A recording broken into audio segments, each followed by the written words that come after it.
Okay, you're going to hear a little bit of history of the turf field now, and how we've gotten here today.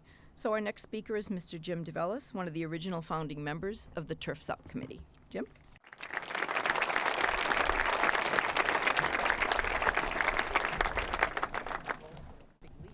I didn't see the stairs. Thank you, Debbie, and tell me that's not a hard act to follow. Thank you, Scott and Leslie. I thought the three bros and the girl bro was going to be difficult.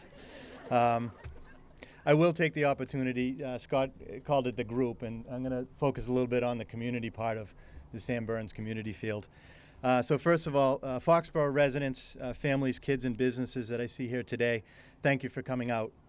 If you are not from Foxborough, my very warm welcome, and I hope that you leave here today. When you do, you take with you a nice, sincere understanding of how someone so young can impact a community, and share with us our way to say thank you to Scott and Leslie for their willingness to share Sam with us in their selfless way, which they have done for so long. I feel blessed to be asked to speak today, and I want to take this opportunity to address Scott and Leslie from my perspective, not only as a father of three classmates of Sam, but as a youth coach and someone who appreciates Sam's outward and fun-loving attitude from the early days in the Cub Scouts together. As a selectman, I do have experience in many community projects, and I want to offer my thoughts on the community part of this field to give you some assurances of the depth and the anticipated longevity in which we accept Sam's name on our field. When I say our, I mean the community field. Our community, of Sam's community, started back in 2008 on this project. A small group of volunteers formed a nonprofit grassroots group called Turf's Up. These volunteers worked hard to bring a simple idea to town, one small fundraiser at a time, with no specific age group or no single sport in mind. A place that baseball and softball players can practice early in the spring when the town fields are closed and keep them out of the gym. A field our band can practice on rather than in the parking lot out there in between the cars and the school schedule. A soft place for the cheerleaders to practice what cheerleaders do. And lastly, for all the high school and youth sports to share in our multi-season, multi-sport generation that we've become. There was a broad outreach throughout town because the more people vested in a community project, we felt the longer it will be cared for. Turf's Up brought our community some passion, with people donating their talents and expertise in law, engineering, fundraising, accounting, and marketing. I want to name a couple of the people that were in this nonprofit group. Karen and John Slaby, and I think they all came today. Karen and John Slaby, Peter Glick, John Kent, Nancy Campany, the mother of one of the bros, Chris Long, Terry Arisha, and my wife, last but not least, Nicole DeVellis. By no means are any of these people solely responsible for this field, but all are part of the depth behind Sam's field. We moved ahead, and if you recall, just as our economy moved backwards. Robert Kraft realized that, I think, and with a quiet hand spearheaded a LISC, stands for Local Initiative Sport Corporation grant, geared towards community-based projects such as ours. One of the best parts of the grant, the $200,000 gift, was a powerful string attached. And that string basically said, through sweat, we have to match that grant. This grant gave us hope to move forward during the lowest part of the recession. Although we matched the $200,000 amount, we still fell short of what was needed to build the turf field, as well as replace the front fields that used to be here. On your way out, if you could go behind the high school and look at the new baseball, softball, and field hockey fields that used to be here, brand new in the back, and we just finished them this week with a big help from Bill Euchner, the town school building administrator. This project was finally made a reality by the Foxborough School Committee with their town meeting article to reallocate saved money from the recently completed high school building project, and they rolled it into this. I'm very grateful for Superintendent Deb Spinelli's leadership and the school committee vision, as well as Martha Slattery from the initial school before the project began. Their vision, along with our community who came out and voted with overwhelming passion. I'll tell you, I have about a page of contractors and engineers and volunteers, and I'm going to respectfully ask that I'm not going to mention your name, and I'm going to pass that. but no, from the heart, thank you for all the help that you did. The one person I do want to mention is my roommate from college. He's a landscape architect. Day after day, he came down from Beverly as a volunteer. He's a landscape architect, Chris Huntress, and donated a lot of the design services for free. I do want to thank the high school students who stepped forward on behalf of Sam. I was with Superintendent Spinelli at the high school the morning after Sam passed. And when Sam's high school junior classmate came up and told Debbie, didn't ask Debbie, told Debbie, that the students decided they wanted the turf field to be named after Sam. What Debbie did was she told them back that they are young adults and capable of reading through the school policy of naming, coming to the school committee themselves and telling the school committee why they thought their request had merit, just as Scott had said. And do what they did. It was overwhelming and humbled to see Sam's classmate show how Sam met every requirement for public naming, from qualities of social integrity to educating others. They spoke as friends, classmates, athletes, scouts, scholars, and young musicians. As these names I mentioned, including mine, will be forgotten in a short time, and that is truly my hope. A really successful community project has so many fingerprints on it, no single person stands out. This is a community field, and we are all honored to step back and move Sam's name forward on this field. Sam's Field continues to grow with community-based ideas. There's an Eagle Scout here today, Declan Maloney, that will be ringing the field all around the side, all the way around the back, with 140 bird houses and bat houses and specialized plantings to attract birds. He doesn't go to this school, and he came here because he heard about Sam and wanted to contribute. So if you want to find Declan, that's all going to be wrapped up in the next couple weeks, and he could use a hand to get to the finish line. Sam's classmates, as Scott had said, are working on some type of an entrance, and they are trying to figure out the best design possible. So if you have some skill or ambition to help, we sure could use it. Lastly, the other night I was at a sports banquet, and a friend came up to me and asked me where the scoreboard was. His kids play in the field and there's no scoreboard. I explained to my friend that the scoreboard's not here because it's a $25,000 effort, and quite frankly, we juggled a lot to get this done, and it's not in the budget.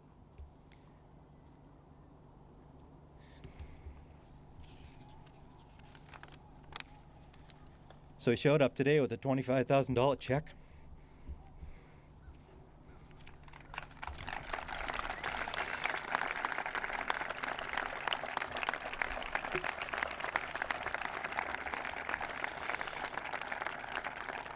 And there is a string attached to that as well. The string is for Sam, it's for nobody but Sam, and he wants the word Sam Burns Community Field up on top with nothing else.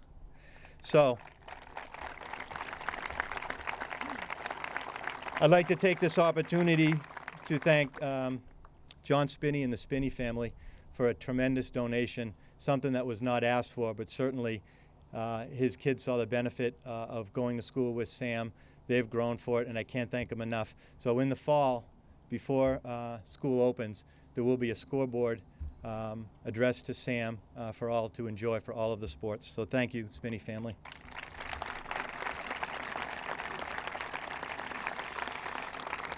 So I'll end by thanking Scott and Leslie once again for sharing yourselves and Sam so openly with Foxborough, and to assure you both that his memory is in safe hands by all of the hands that work together, as we just heard, and many more that I have not mentioned. This field is offered to you in honor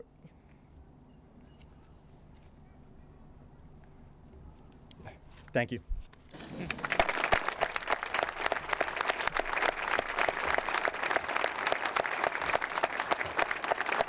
Wow.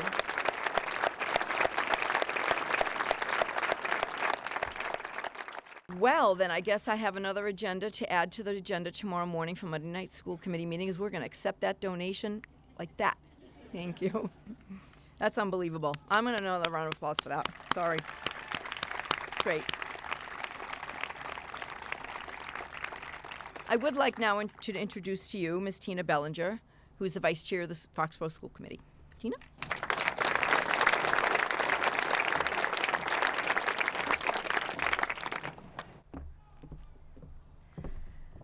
Well, they are all very hard acts to follow. Thank you all for coming this evening to participate in the dedication of the Sam Burns Community Field. I am honored to be speaking here today on behalf of Foxborough's School Committee. First, I would like to thank Mr. Jim DeVellis and the Turfs Up organization for their tireless efforts over the past several years to make this turf field a reality. Last year, Mr. DeVellis, on behalf of Turfs Up, came to the school committee meeting to ask us to consider locating the turf field right here and to use the remaining funds from the high school renovation project to support the turf field. We listened carefully to his presentation, looked at the benefit to our student athletes and to the entire Foxborough community, and we voted to support a warrant article at the fall town meeting proposing to use those funds to complete this field. Our town once again showed its strong support for improving our school facilities by approving that warrant article by a 2-to-1 margin.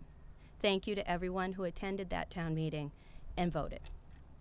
Thank you next to Mr. Kraft and the NFL Local Initiative Sport Corporation for playing a critical role in securing the NFL grant that kept this project moving forward during very difficult economic times. Thank you for being a friend to Sam Burns as well. Foxborough Public Schools is very fortunate to have the Kraft organization as a strong community partner. Thank you to Dr. Gordon and to Dr. Burns for sharing the gift of your extraordinary son, Sam, with all of us. My family had the pleasure of knowing Sam through Cub Scouts and through Boy Scouts, and Sam truly exemplified the 12 points of the Scout Law: trustworthy, loyal, helpful, friendly, courteous, kind, obedient, cheerful, thrifty, brave, clean, and reverent. Finally, well, actually not finally, but I didn't know this part, but thank you also to Mr. Spinney, whose generous donation I will be glad to approve on Monday night at our school committee meeting. Finally, I want to thank the Foxborough High School students, all of them, those who spoke before the school committee and those who came to show their support for their friend. A few months ago, they came before our school committee with an extremely well-prepared and well-thought-out presentation, requesting that we vote to name this community field for your friend, Sam Burns. You demonstrated that night that Sam met, indeed he exceeded, the criteria set forth in our school committee policy for naming school facilities. Just as you showed in your presentation today, you made it clear to the committee that night that Sam was an extraordinary leader in the school community and in our town, and that through his TEDx talk and his documentary, Sam educated people worldwide about progeria and also about his 3-pronged philosophy for a happy life. Based on your compelling arguments, the school committee voted unanimously to name this field the Sam Burns Community Field. I commend you all for choosing to honor your friend this way, and I am honored to have played a small role in this process.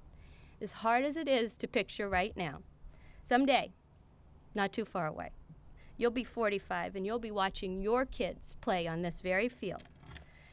And you will tell them about your friend Sam and about his philosophy. And in this way, Sam will continue to teach us all to live a happy life. Thank you.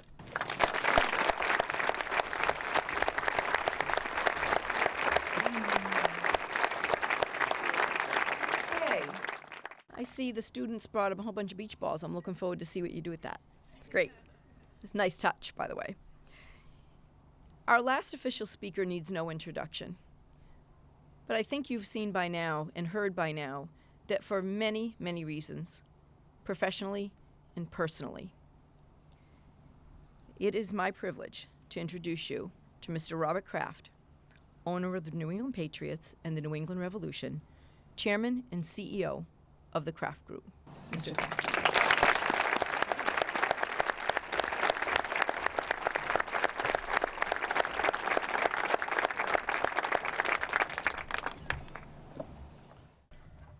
Well, thanks for inviting me here tonight and letting me be part of something very special to me. And I first would like to congratulate Jim DeVellis for his leadership, constructive leadership on this project for something very good for the town. that also honors someone very special to all of us. I must say that I was thrilled when I heard that the U students had asked that the field be dedicated in Sam's memory. It shows what a tremendous impact he had on all of you in the community and anyone he touched. I must say for myself, I only knew Sam for a short amount of time, but he was quite unique in that when you met him, you immediately felt like you knew him for a long time. Actually, I felt like I knew him my whole life, and I think I'm 35. So